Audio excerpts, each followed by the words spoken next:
So we have a difference in means we're going to explore here to see if there is a difference or not. So we're testing the claim that the mean GPA of night students is different from the mean GPA of day students. All right, so this is, at first glance, it looks like a two-tail test based on that sentence. Sample of 22 night students and 24 day students and their GPAs. Reminder about what GPA is: it stands for grade point average, and a grade like an A counts for 4 points, and then they take into consideration whether it was a 1, 2, 3, or 5 credit class, so that the number of credits weights the GPA. So this is each number here, the 3.06 and the 3.61 and so on, those are weighted averages based on grades and credits. All right, so we have the GPAs. We want to test the claim using a 10% significance level, assume the population variances are unequal and the GPAs are normally distributed. And I put those assumptions there because my sample sizes are under 30. Without that, I can't use the central limit theorem. And often when people can't use the central limit theorem, they rely on computer programs like StatKey that do these randomization tests for them. So we can use that. So we need to get this data into a spreadsheet. So we'll do that in a moment. All right, we have to choose the correct hypotheses. Okay, let's do it. So over to my spreadsheet, I have to pick the right tab. So again, I'm looking at difference in means, which we were just working on back here. So the 2 mean HT, and in case you don't have a link to this, I'll put it back in the chat. Otherwise, this should be the spreadsheet you grabbed last week.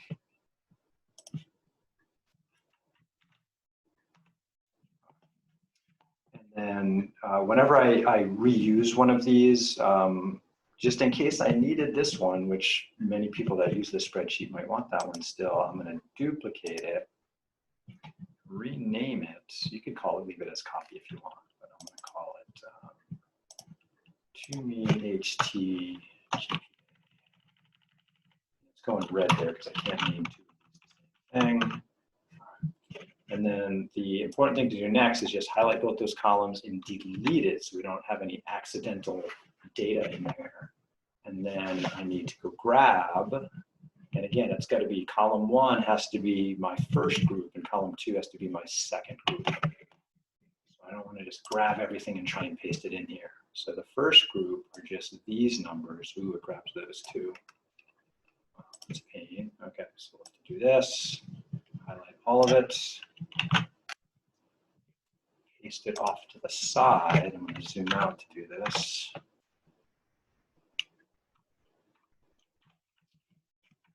Paste it over here. And then I just want these guys cut. Paste it under here. And a single label goes at the top. These are the night students. I'm going to go back and do the same thing for the day students.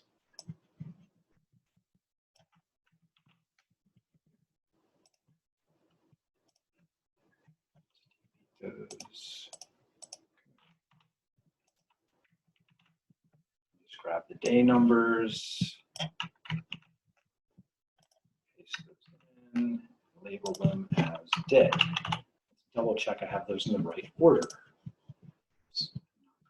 Certain.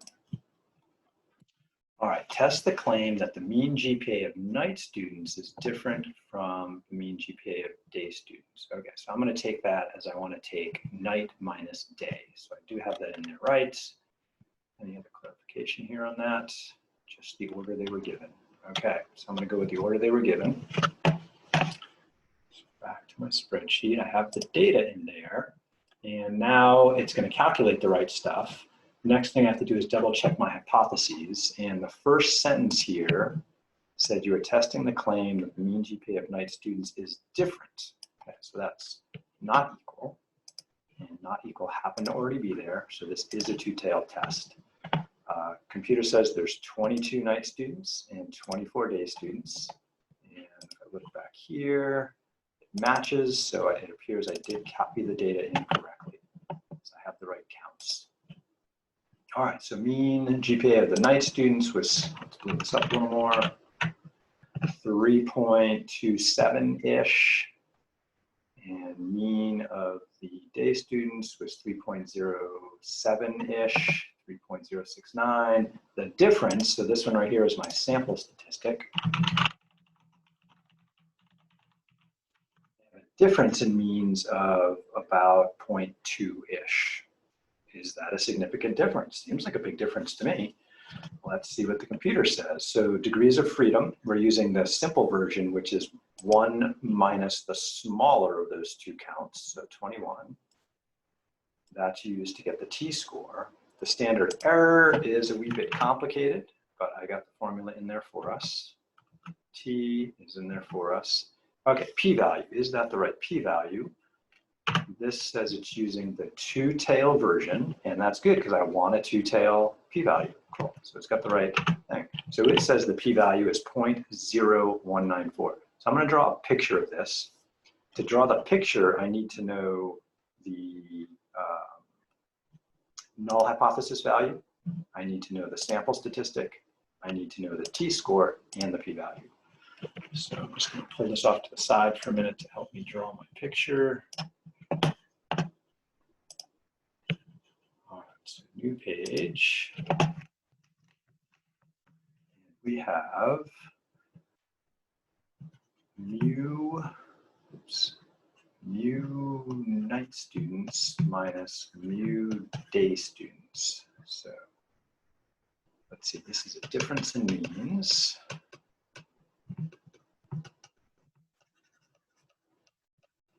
And it's the average, a mean night student GPA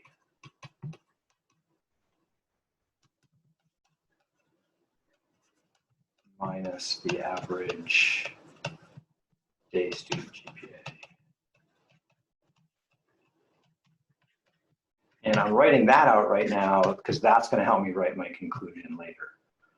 And again, this is my null hypothesis, that difference is 0. The alternative is that there is no difference. Mu n is not different. Okay, and alpha, I believe we were given 10%. Check that. Yep, 10%. All right, so sketch of what the spreadsheet is telling me. We are assuming that there is no difference, so that goes in the middle. And then we have a t-score of about 2.5 according to the spreadsheet. So t-score is a count of standard deviations, and in a normal-ish distribution or a t-distribution, most data is between 1, 2, or 3 standard deviations. And my number was a positive. So remember my sample statistic, X bar for night students minus X bar for day students, that came out to 0.199-ish. 1999-ish. That extra 9 in there, so not the round. All right. And the t-score related to that was about 2.53-ish. So 1 standard deviation, 2 standard deviations, 3. So mine ends up being about there. So this is my t-score of 2.53. It also relates to my difference in sample means of 0.1999. P-value is other possible samples that could be bigger, and that ends up being about 0.194.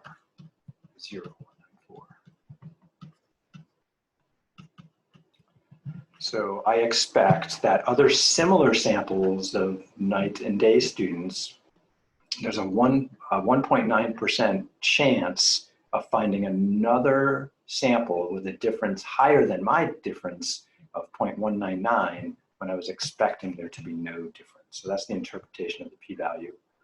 My p-value is about 2%. My significance level, alpha, was was 10%, so alpha 0.10, that is bigger, p-value is smaller, that says reject the null. Oops, wait, just letter, no, there we go, hypothesis. What does it mean to reject? So that's my conclusion. All right, so the alternative was that there is a difference, and I have sufficient evidence to say, yep, looks like a significant difference in their GPA. So I just need to state that in words. So there is strong evidence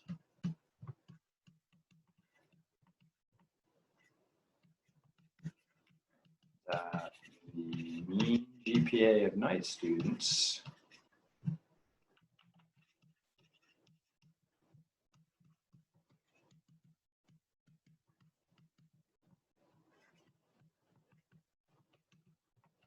is different than the mean GPA of day students.